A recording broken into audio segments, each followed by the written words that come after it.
आजच्या या सेमिस्टर 1च्या लेक्चरमध्ये आपण आपला सिलेबस आणि या सिलेबसच्या अनुषंगाने परीक्षेचे स्वरूप कसे असेल यावेळेस याबद्दल थोडंसं चिंतन करणार आहोत.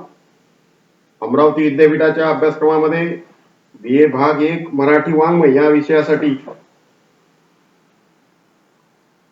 32 मार्कासाठी यातल्या 21 कविता, 48 मार्कासाठी हे संपूर्ण पुस्तक असा सिलेबस ठरवलेला आहे. पुन्हा एकदा तुम्हाला हे दोन्ही पुस्तक दाखवत आहे. अर्वाचीन मराठी कविता यातल्या 21 कविता, तहान नावाची सदानंद देशमुख यांची कादंबरी असा हा सिलेबस आहे सेमिस्टर 1 साठी. आता सेमिस्टर 1 साठी असा सिलेबस 32 48 असा असला तरी या काळामध्ये कोरोनाच्या पोझिशनवर आपण म्हणजे विद्यापीठाने या दोनही पुस्तकावर आधारित एकूण 30 प्रश्न तुम्हाला सोडवायचे आहेत. वस्तुनिष्ठ ऑब्जेक्टिव्ह 40 प्रश्नाची प्रश्नपत्रिका असेल. 30 प्रश्न तुम्हाला सोडवावे लागतील. ते 30 प्रश्न असं म्हणूया आपण, आता तर काही तेवढा डिटेल करणार नाही, ते अर्धे अर्धे करतील. 15 प्रश्न 20 प्रश्न याच्यावर येतील, 20 प्रश्न याच्यावर येतील, असे 40 प्रश्न तुमच्या समोर असेल.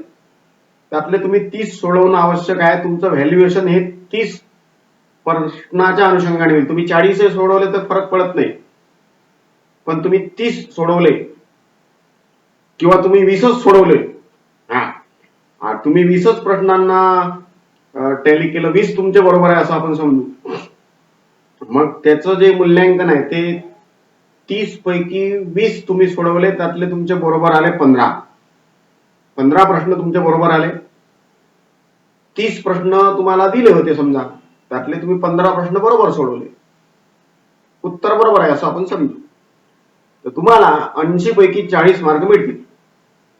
आणि जे 20 मार्काचं असाइनमेंट मी तुम्हाला मागच्या तासाला दिलं होतं की तुम्ही ते लिहा घरी, स्वतःच्या आईबद्दल, स्वतःच्या वडिलांबद्दल काय तुम्हाला माहिती आहे, त्यांचं कसा संघर्ष आहे तुमच्या आयुष्यात, त्यांचं काय योगदान आहे, त्यांचं बालपण कुठं गेलं, आता ते काय करतात, ते त्यांच्या पेशात खुश आहे नाही खुश आहे, अडचणी आहे काय आहे, काय तुमच्यासाठी काय झटतात, ते हे सगळं लिहायचं आहे.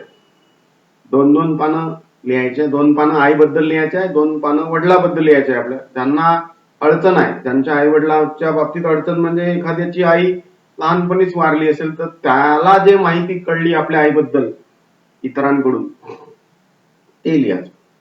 किंवा आपले वडील घरीच नाही, मग ते सोडून गेले घर, असं सिच्युएशन होऊ शकते, तर तिथं तसं जे काही तुम्हाला माहिती आहे आपल्या आई वडिलांबद्दल ते लिहायचं. हे तुमचं लिखाण म्हणजे तुमच्या 20 मार्काचं असाइनमेंट. आम्ही त्याचे मार्क टाकू. ज्या मुलांनी हे असाइनमेंट सबमिट केलं असेल व्हॉट्सअप ग्रुपवर वैयक्तिक माझ्या, त्याची वेगळी नोंद घेतली जाईल.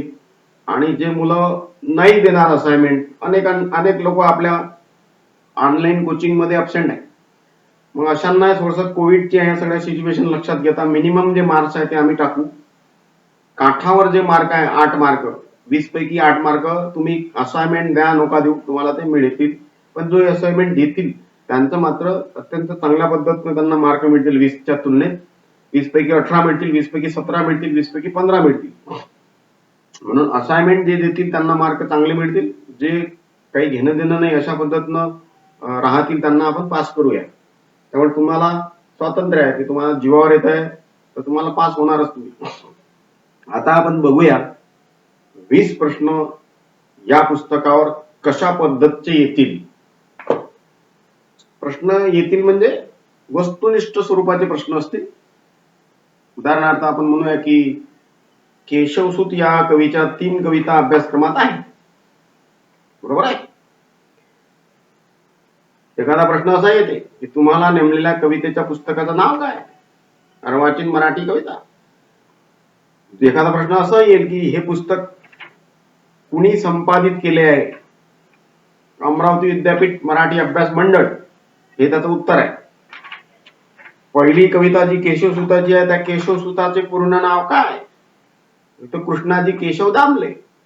कवी केशवसूत यांना कुठल्या नावाने मराठी साहित्यात ओळखले जाते, तर अर्वाचीन मराठी कवी हे जे पुस्तकाचं नाव आहे हेच अर्वाचीन मराठी कवी असे केशवसुताला किंवा आधुनिक मराठी कवितेचे जनक असं दुसरं सुद्धा त्यांचं विशेषण त्यांना लावलं. अर्वाचीन मराठी कवितेचे जनक किंवा आधुनिक मराठी कवितेचे जनक. आधुनिक म्हणजे अलीकडल्या काळात आधुनिक मराठी कवितेचे जनक म्हणजे केशवसूत. केशवसूताच्या तुतारी या कवितेत केशवसूत काय सांगतात प्रश्न येऊ शकतो की तुतारी कवितेत केशवसूतांना काय सांगायचं आहे. तुतारी कवितेत केशवसूतांना समाज परिवर्तनाच्या बद्दल विचार व्यक्त करायचे आहे असा प्रश्न येऊ शकतो. पुढचा प्रश्न येऊ शकतो की एखादी ओळ असेल कवितेची त्यातल्या रिकामी जागा भरा असं येऊ शकते की जुने जाऊ द्या मरणा लागुनी घ्या रिकामी जागा पुरणी टाका म्हणजे जाळुनी किंवा पुरणी टाका असं ते येऊ शकते. किंवा समतेचा ध्वज रिकामी जागा रे रिकामी जागेत समतेचा ध्वज उंच धरा रे. आपण कविता जेव्हा शिकवल्या तेव्हा खूप विस्ताराने त्यावर बोललो. नवा शिपाई या कवितेत केशवसूतांना काय सांगायचे आहे असा प्रश्न जेव्हा येतो तर नवा शिपाई या कवितेत केशवसूतांना समाजामधली समता प्रस्थापित व्हावी म्हणून विचार व्यक्त करायचा. समाजात समता यावी सुरक्षितता जशी शिपायाच्या हातात असते समाजाची तशाच पद्धतीनं माझ्या ते तो काय म्हणते कवी की मी नव्या जमाचा शिपाई मला समता हवी आहे मी विषमता मानणार नाही. आणि आम्ही कोण या कवितेत केशवसूतांनी कवी म्हणून कवीची काय भूमिका असते कवी कशासाठी समाजात कविता लिहितो कवी असते तर काय कवी नसते तर काय समाजाचं चित्र राहिलं असतं अशा पद्धतीची एक भूमिका कवितेची या कवीची दिसते आपल्याला. 3 कविता केशवसूताच्या आहेत त्यांची नावे माहित पाहिजे. तुतारी आम्ही कोण नवा शिपाई एवढं तरी सफिशियंट आहे. पुढचा कवी आहे मर्ढेकर. मर्ढेकरांच्या 3 कविता अभ्यासक्रमात आहे. एक भंगुदे काठिण्य माझे गणपत वाणी आणि ह्या गंगे मधी. भंगुदे काठिण्य मर्ढेकर म्हणजे काय आधुनिक मराठी कवितेचे जनक ज्या पद्धतीनं केशवसूतांना म्हटलं जातं तेव्हा तशाच पद्धतीनं मर्ढेकरांना सुद्धा नवकवितेचे प्रणेते असं म्हटलं जाते. नवीन कविता ज्या आल्या त्याचा ते फाउंडेशन त्यांनी तयार केलं म्हणून प्रणेते. आणि पहिली जी कविता आहे ही पसायदानाप्रमाणे ईश्वराकडे मर्ढेकर मागणं मागतात की माझा कठीणपणा जाऊ दे मला माझ्यातला अहंकार संपुष्टात येऊ दे. गणपतवाणी या कवितेत वाणी समाजातल्या दुकानदाराच्या गणपत नावाच्या माणसाचं स्वप्न जे असते की माडी बांधायचं ते पूर्ण होत नाही. कवीला याच्यातून एवढंच सांगायचं आहे की साध्या माणसाचं साधं स्वप्न पुरं होऊ शकत नाही असा हा काळ आलेला आहे. सामान्यांचे जे प्रश्न आहेत ते प्रश्न जे आजही कायम आहेत ते प्रश्न मर्ढेकरांच्या काळात सुद्धा कायम होते. सर्वसामान्यांचे सर्वसामान्य स्वप्न पूर्ण होत नव्हते ते दुखणं समाजातलं मर्ढेकरांनी गणपतवाण्याच्या माध्यमातून आपल्या समोर ठेवलाय. आणि पुढची जी कविता आहे मर्ढेकरांची की ह्या गंगेमध्ये गगन वितळले ही कविता थोडीशी आध्यात्मिक पातळीवरची असल्याने एकूणच माणसाच्या मनामधला जो अहंकार आहे तो इथंच ठेवून तुम्हाला या जग सोडून निघून जावं लागणार आहे. गंगेमध्ये गगन वितळणे म्हणजे मृत्यूच्या प्रसंगी अंतिम क्षणी माणसाचं काहीच शिल्लक राहत नाही आणि तो वितळून जातो. आता ते तेव्हा आपण खूप डिटेलमध्ये त्या कवितेत शिरलो होतो. या कवितेच्या ओळी रिकाम्या जागासाठी येऊ शकतात. असं म्हणूया आपण अद्वैत जो आपली जी हिंदू विचारधारा आहे जीव आणि शिव ईश्वर आणि जीव यांचं जे मिलन अपेक्षित केलेलं आहे या तत्वज्ञानामध्ये त्याचाच एक थोडासा ओळख ओझरती. गंगेमध्ये गगन वितळणे हा प्रकार कवीने या संदर्भात आपल्याला व्यक्त केला. तिसरा जो कवी आपण अभ्यासला तो बाभ बोरकर नावाचा गोव्यातला कवी आपण अभ्यासला. या कवीच्या 3 कविता अभ्यासक्रमात समाविष्ट आहेत. गोव्यातल्या या कवीने अत्यंत चांगल्या पद्धतीनं कविता रचना केलेली आहे आपल्या समोर ठेवलेली आहे. 3 कवितेमध्ये पहिली कविता या बाभ बोरकर यांची जीवन त्यांना कळले हो असं वाक्य असावं अशा शीर्षकाची ही कविता आहे. या कवितेत कवीने संतांच्या आणि एकूणच समाजामध्ये मार्गदर्शन करणाऱ्या समाजासाठी झटणाऱ्या गाडगे महाराज सारख्या लोकांबद्दल तुकारामासारख्या लोकांबद्दल त्यांनाच आयुष्य कळलं तेच आयुष्य उत्तम जगले जीवन त्यांनाच कळलं आपल्याला नाही कळलं असं एक विचार संतांच्या कृतीबद्दलची उपकाराची जाणीव असणारा विचार या कवितेतून कवीने समोर ठेवलेला आहे. त्यांचे उदाहरणे घेतात. मग ते दीप जसा स्वतःसाठी जळत नाही, किंवा सागर म्हणजे ज्याला आपण सिंधू म्हणतो, अशा अनेक गोष्टी त्यांनी आपल्यासोबत घेतल्या. वेगवेगळे उदाहरणं घेऊन संतांचं जगणं आपल्यासमोर ठेवले.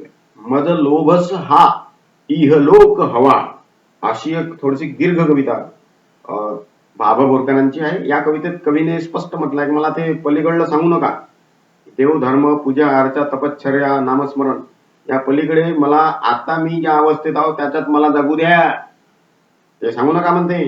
तपश्चर्या करा आणि हे करा, मी पलीकडलं जग बघितलं नाही. मला हा लोभसवाना इहलोक, इहलोक म्हणजे हे जग, परलोक म्हणजे पलीकडलं जग, मला ह्याच जगात राहायचं आहे, उत्तम आयुष्य जगाचं आहे, जे जे दिसेल ते मला अनुभव घ्यायचा आहे, असं तो म्हणतो.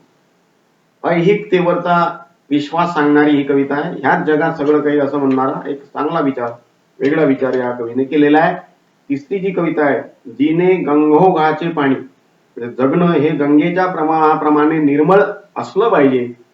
असा निर्मळ जगणं हे तुमच्या आमच्या सारख्याचं नसते. आपण अत्यंत वाईट असतो.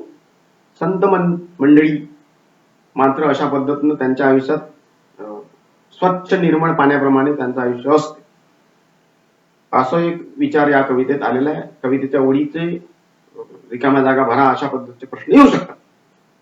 चौथ्या नंबरचा कवी कुसुमाग्रज आपण पाहिला. कुसुमाग्रजांचे पूर्ण नाव काय, तर विष्णू वामन शिरवाडकर. कुसुमाग्रजांनी 3 कविता या त्यांच्या 3 कविता अभ्यासक्रमात समाविष्ट आहे. अही नकुल नावाची पहिली कविता मुंगूस आणि साप याच्या लढाईचं वर्णन करणारी जरी असली तरी अहंकारी सत्ता ही कशी एक दिवस संपुष्टात येते, तिचा कसा अंत होतो, हे वर्णन या मुंगुसाच्या आणि सापाच्या लढाईतून कवी कुसुमाग्रज यांनी आपल्या समोर ठेवलं आहे. हिमलाट नावाच्या या हिमलाट जी आहे, ही जी कविता आहे हिमलाट, या हिमलाट कवितेमध्ये सुद्धा भांडवलशाहीचे जे युरोपमधून उदयास आलेल्या भांडवलशाहीचे सगळे परिणाम जगामधल्या मॅक्झिमम देशामध्ये झाले. श्रीमंत देशावर त्याचे फार परिणाम नाही झाले, पण गरीब जे देश होते त्यांचं लयलूट झाली. तर भांडवलशाही व्यवस्थेमध्ये गरीब देशांचं कसं होतं, गरिबांचं काय वाटोळं होतं, हे सांगताना हिमलाटीचं उदाहरण घेऊन लेखकानं आपल्याला ते चित्र आपल्यासमोर ठेवलं.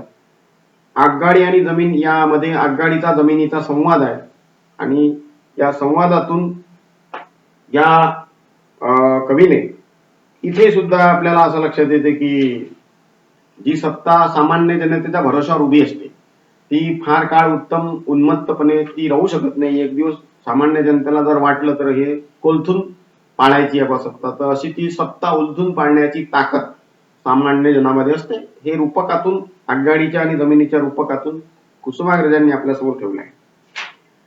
संत इंदिरा संत म्हणून एका कवयित्रीच्या 3 कविता आपल्या सिलेबसमध्ये आहे. पहिली कविता आहे मृण्मयी.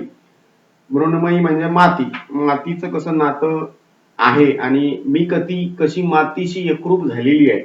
माती कशी असं म्हणूया की मातीचं जे नातं आहे माणसाशी, वेगवेगळे जे ऋतू होतात 12 महिन्याचे, या 12 महिन्याच्या ऋतूचा संदर्भ घेत मातीचं माणसाचं असलेलं नातं, रक्ताचं माणसाशी असलेलं नातं गणित अत्यंत चांगल्या पद्धतीनं वेगवेगळ्या निसर्गातल्या फुला झाडाच्या प्रतिमा, ऋतूंच्या प्रतिमा घेऊन कवयित्री इंदिरा संत यांनी मातीचं नातं आपल्याला स्पष्ट करून सांगितलेलं आहे. हाकेवर गाव आहे यामध्ये सुद्धा कवयित्रीला ज्या प्रिय व्यक्तीची ओढ लागलेली आहे, त्या प्रिय व्यक्तीच्या भेटीसाठी ती आतुर झालेली आहे, तसं ते वर्णन आलेलं आहे.